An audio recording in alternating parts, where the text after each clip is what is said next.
her job to do. Mm. And I did do it with the student a little bit when he was out of control once. I said, "What are your hands doing?" And the student stopped and looked at his hands, and it did calm him down. It did. But the behaviorist did not like that strategy, and I didn't know why, and that was a discussion I wanted to have with her later, but it never happened. Okay. But a little bit of that self-regulation. Another strategy, my understanding, is to give the students words. And I see that being used a lot in schools. Use your words. Let's give you language. I'm angry.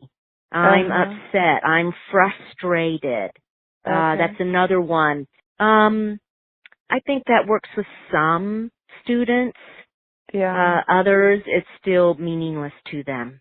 Okay. And that I feel like the self-regulation has to be implemented so early that once the student starts to escalate, it's not an effective strategy once the escalation has started. It's more of a building it into the lesson. It has to be done often, consistently with the same language, and the student has to feel like it's doing something for them. For some students, there is some success there. I believe that's, been documented. But others, it's just more of an adult talking to them. It's meaningless to them. Okay. Thank you. So we have 3 more questions. I'll just add one more thing on that. Yeah. It takes an IQ level, I think, for self-regulation to work with a child. It takes higher critical thinking. Sorry, I didn't mean to cut you off there. Yeah, no, thank you. Yeah, that are not developed in many of our students with multiple disabilities. Okay, yeah. Okay, thank you.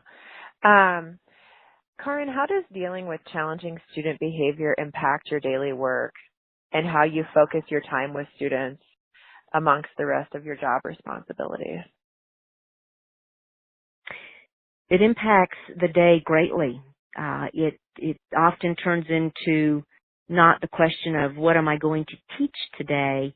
The question becomes, what am I going to do to keep the child calm and on task on a activity that versus what does the child really need to learn, unfortunately. It's so I think the behavior of a student can have a very negative impact on planning and on just expectations also. You go in and you begin teaching a student, and you would typically expect them to, for example, learn the alphabet by a certain age. And when you encounter on a daily basis off-task behavior, you then realize it's unreasonable for me to be able to meet that goal with this student. So now I'm going to have to say, well, if an hour a day we can learn 10 letters of the alphabet in a year because the student is off task 85% of the time, then that's really good, really good. So it impacts my lesson planning. It impacts the goals for the student. It impacts, and for the student, it impacts them having friends and them being able to have social skills that are appropriate. And it impacts anybody wanting to be around them, unfortunately, both other children and adults. Yeah. Thank you. Will you share with me any training you've received, either through your personal prep program or self-discovery, self-learning, professional development, et cetera, that it's specifically helped you with how you manage student behavior? Through the university program, not for visual impairment. There was nothing on behavior management, but before I became a TVI, I was a classroom teacher, and I did have an entire semester class on behavior management. And there were Okay. some good strategies in there. And those were more geared towards entire classroom management versus one individual student. Okay. However, I would say that most of my learnings has been on a case-by-case basis and just really trying to find resources within the district. I did Okay. attend years ago in California a seminar specific to behavior management, and that focused on de-escalation techniques. And I've had a little bit of that in some of the other districts that I've worked in, but it's never been mandated. It's just been additional training that I've sought out and taken on my own time. I feel like there's very little available to teachers or special service providers that work one-on-one or in very small groups on behavior management. Some schools have built-in behavior management practices such as, teachers fill out the planner and when I was a classroom teacher teaching math, each student had a planner and they were allowed only so many demerits in a semester. They were allowed only so many bathroom breaks, bathroom passes in a semester. And we worked as a team on that. But when it comes to special education and our students, there's not a type of program like that, and usually the typical school program doesn't fit the needs of the special education student. So there's a big void there. There's definitely a void, and yes, many of the behaviors are exasperated by the disability.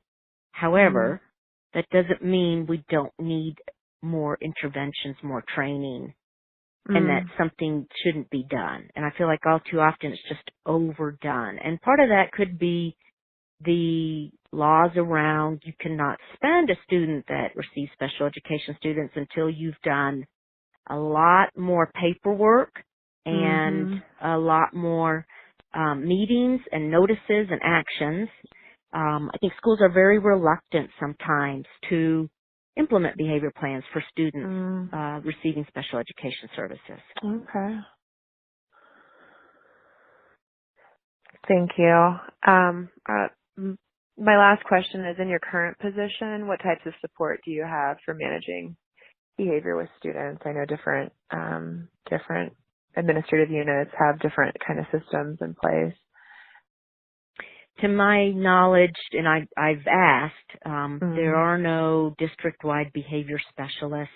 In one school, I did get support from school psychologists who reviewed the student's file and made some suggestions and attended a meeting that I called, an IEP meeting that I called. There's nothing in where I currently work that I feel is readily available. It's a school by school basis and really up to the administration in that school, the IEP team, and the family. Yeah, it's very unstructured.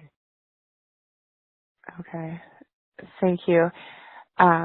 Is there anything else you might want to share before we part ways on our interview here? Anything that came up? Just that I feel like this speaks volumes to why there may be a shortage in our field, is that it's very difficult to be able to meet the needs of a student that, in addition to their disabilities, is exhibiting a lot of off-task behavioral concerns, and there's not a well-defined approach to problem-solving those behaviors. Okay. Thank you. I'm going to end the recording and then tell you goodbye. So hold on just a second.